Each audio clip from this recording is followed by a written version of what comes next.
बिस्मिल्लाहिर्रहमानिर्रहीम। कोरंगी 5:30 बजे वाक़या हुआ है बच्ची के साथ, उसके साथ 5.5-6 साल की बच्ची के साथ जिनसी ज्यादती और उसको फिर मर्डर कर दिया गया, गर्दन तोड़ के वहाँ आए।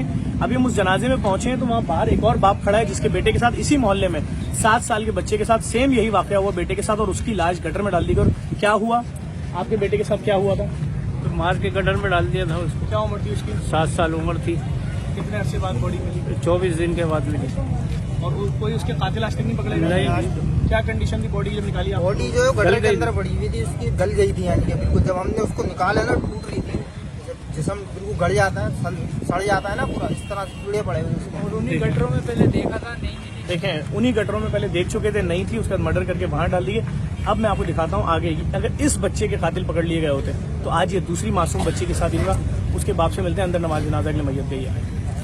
अच्छा, अभी हम उस बच्ची के जनाजे तक जा ही रहे हैं कि उसी मोहल्ले में एक और, क्या नाम है आपका? अली रजा नाम। अली रजा इनका नाम है। ये इनकी बहन है समरा।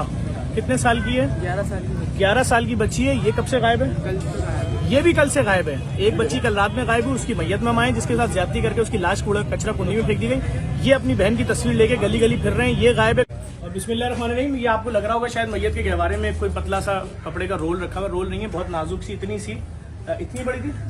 ये 6 साल की मासूम माम है और इनके वालिद साहब हैं अब्दुल खालिक साहब। इधर अब्दुल खालिक साहब। कल रात में जब लाइट गई, लोड शेडिंग हुई इनके इलाके में, तो ये पूरे लोग बाहर आ जाते हैं। छोटा सा area, Korangi 5 number, Korangi 5.5 number. ये लोग बाहर आ जाते हैं। जब ये बाहर आ गए, वहाँ ये बैठे हुए थे अपनी फैमिली के साथ। छोटी बच्ची इनकी, उससे छोटी वाली बहन माम, इससे छोटी वाली बहन को भूख लगी, वो अंदर लेकर गया उसको दूध पिलवाने के लिए। 5 मिनट बाद बाहर आए, बच्ची गायब थी। उसके बाद आपने क्या क्या किया? हमने ये थाने में अपील करी जाके, और हमने FIR भी कटवाई, लेकिन हमारे पे कोई वो नहीं आया। ना हमें किसी ने मदद करी, ना कोई पुलिस वाला आया। सिर्फ हमने ये जो भी काम किया, हमने अपनी मदद आप की है। उसके बाद क्या हुआ? फिर पूरी रात ढूंढते रहे? तो सारी रात ढूंढे। 5:45 बजे हमें इतला मिली कि ये जी मार्केट है हमारे इधर, इसके स्कूल के पास एक बच्ची की लाश पड़ी है। अच्छा जी, फिर हम लोग सारे इलाका मकीन गए, उधर देखा तो वाकई वो मेरी तस्वीर बच्ची की लाश थी। ये देखें, आप लोगों को मैं दिखा दूं, ये है वो मासूम जिसको इस वक्त हमारे साथ यहाँ खड़े होना था, लेकिन वो ये लेटी हुई। उससे बड़ा जुल्म क्या हुआ? बच्ची के साथ ज्यादती की गई। जब आप गए, आपने पोस्टमार्टम करवाया, उसमें आया कि ज्यादती हुई है? बिल्कुल आया। ये इस मोहल्ले का पहला वाकया नहीं है। इस मोहल्ले में ऐसे 4 से 5 वाकयात बच्चों के साथ ज्यादती के हो चुके। उस ज्यादती के बाद इस बच्ची के 6 साल की बच्ची के साथ जिनसी ज्यादती होती है। उसके बाद इस बच्ची की गर्दन कहाँ से तोड़ी गई है? गर्दन से तोड़ी गई, कमर स्पाइरल बोन्स यहाँ से बताया। गर्दन तोड़कर जो पोस्टमार्टम में क्लियर किया गया। जो पोस्टमार्टम में आया। सिर्फ इतनी सी गुजारिश करूंगा, इस शख्स की 18,000 रुपए तनख्वाह है, 6,000 रुपए मकान का किराया देता है, 6,000 रुपए इसके घर में यूटिलिटी बिल्स आते हैं। ये पहले ही सिर्फ 6,000 रुपए महीना गुजार रहा है। ये इतना महंगा इंसाफ नहीं बर्दाश्त कर सकता। ये कातिलों को ढूंढने के लिए कुछ नहीं कर सकता। ये कह रहा है मैं रात से अब तक तो फोन कर रहा हूं, अब तक मेरे पास, अब जाके पुलिस आई है। यही बोला आपने मुझसे? क्या बनेगा इस शख्स का? सिर्फ मेरी चीफ जस्टिस ऑफ पाकिस्तान से गुजारिश है, छोटी महाम को, ये 6 साल की छोटी महाम, इसका ये था ही नहीं कि इसके साथ इतनी बड़ी बर्बरियत होती, इतना बड़ा जुल्म होता, और इसकी गर्दन तोड़ के इसको कचरा कुंडी में फेंक के चले जाते। रक्षे के जो पीछे वो बिछता है ना पाँव रखने वाला, उसके अंदर फोल्ड करके फेंक के चले गए।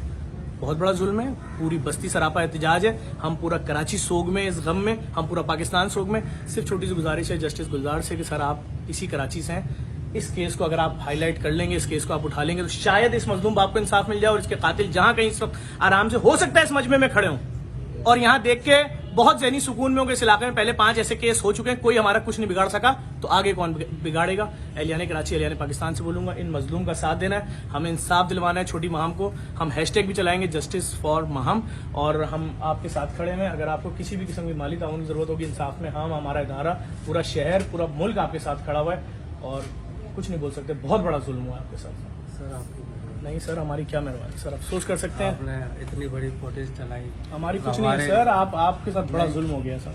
बस हम तो ये गुजारिश कर सकेंगे वज़ीर आला सिंध से कि प्लीज हमें इंसाफ दिया जाए।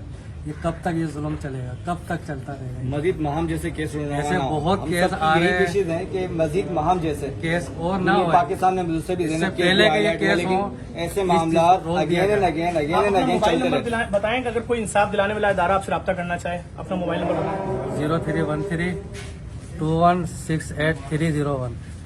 इस वीडियो को लाजमी शेयर करें। इस मासूम महाम को हमने इंसाफ दिलवाना है। इतनी मासूम सी बच्ची थी, मैंने उसकी मैयत को कंधा दिया, यकीन जाने ऐसा लग रहा था गहवारा खाली है, उसमें उस फूल का वजन भी महसूस नहीं हो रहा था। फिर अपील करूंगा, बहुत खतरनाक बात है, बहुत दुख की घड़ी है। अगर कोई गरीब बस्ती है या बेचारा कमजोर आदमी, तो क्या उसको इंसाफ नहीं मिलेगा?